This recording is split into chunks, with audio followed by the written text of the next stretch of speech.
Hi, I'm Sonya White Jaguar. Welcome to White Jaguar Weekend Read, my weekly audiobook series. Today I'm reading my free book, Writing Alan Rickman's Autobiography, a fan fiction romance.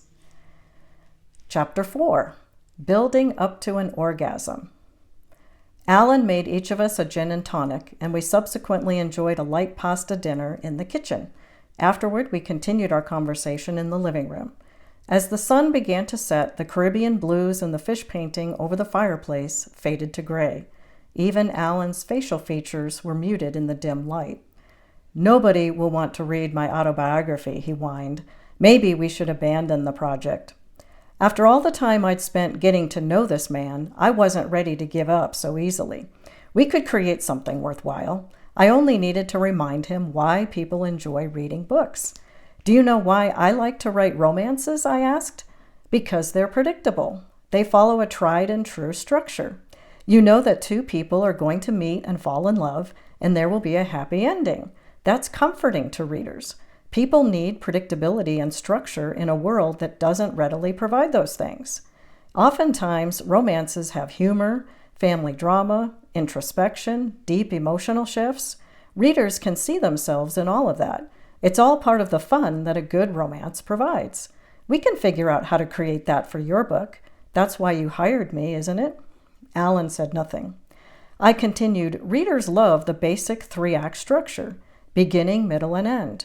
All we have to do is hit the basic beats, and your story will resonate with readers. We just have to determine what the climax of your story is, and build the book around that. All good stories build up to a climax." "What?" Alan interrupted. "You want to structure my book like the typical male orgasm? Tension, execution, and release?" His disgust was palpable in the room as he shook his head, but I wasn't going to back down.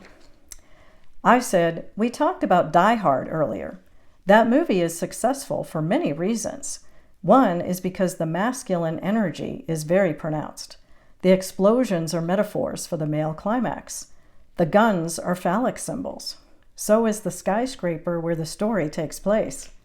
Alan added, "And Hans Gruber's fall from the building at the end is a metaphor for the fall of the erection." "Good point," I said. "Well, as artists, we both understand the underlying structure of popular stories. Now let's go back to The Winter Guest. That movie circles around pairs of characters and keeps circling around them until the end where there is no clear climax. The fate of the characters is undetermined. I think the film shows that the only conclusion you can draw about life is that it will end in death, which doesn't look anything like the male orgasm." Drawing upon my experience as a writer, I continued, "I would argue that The Winter Guest is structured more like the female orgasm. Let's face it, the female climax is very different. It spirals and comes and goes in waves. For many women, the orgasm is elusive, and they don't experience it during intercourse. If your story circles around and there isn't a clear ending, then that's a story that veers away from the expected story structure that's built on the male energy experience. Feminine energy stories are different. They aren't often told in our society, and they aren't breaking box office records. Audiences clamor for masculine energy stories. That's why people didn't like The Winter Guest." Alan downed the last of his gin and tonic.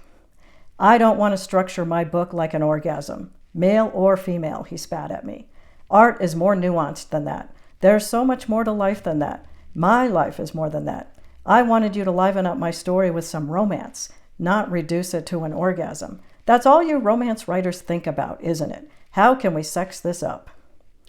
I'd had all kinds of doubts about this project since the start, but Alan's ridicule put me over the edge.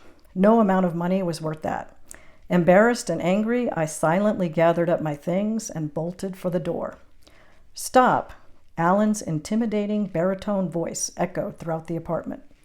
As I turned the door handle, he came up behind me and placed a gentle hand on top of mine. His breath on my neck unnerved me. I whirled around to face him, thinking he was going to snap at me again. I prepared to defend myself and rehearsed responses in my mind. "You're paying me to do this. I'm only doing my job. If you don't like me, then ask them to replace me. Maybe you'd find it easier to work with a man." "Please don't go," Alan implored. Staring at him, I remained still and waited for him to speak again. After taking a deep breath, he said with sadness, "I know I can be difficult to work with. I overreacted. I'm sorry. I've been doing all the talking these last few weeks, and the first time you speak, I shut you down. I didn't mean to hurt you. You're a terrific writer. I know you know all kinds of tricks to improve a piece of writing." He hesitated a moment. Clearly something was weighing on his mind. Finally, he said, "You have to understand. No one knows who I really am. I feel like a fake. People want to know more about me, and there is no more. I'm just a man. That's what I want to put in my book. But it's going to take time for me to get there. I need your help to do that. You see a confident man on the outside, but I'm a complete mess on the inside. Sometimes the anxiety is crippling. Every time you've been here, I've felt more at ease, like all is right with the world. I know it sounds silly and ridiculously romantic, but that's how you make me feel." His voice got softer as he continued, "I need someone to talk to, not about the book. I don't want to talk about the book anymore right now.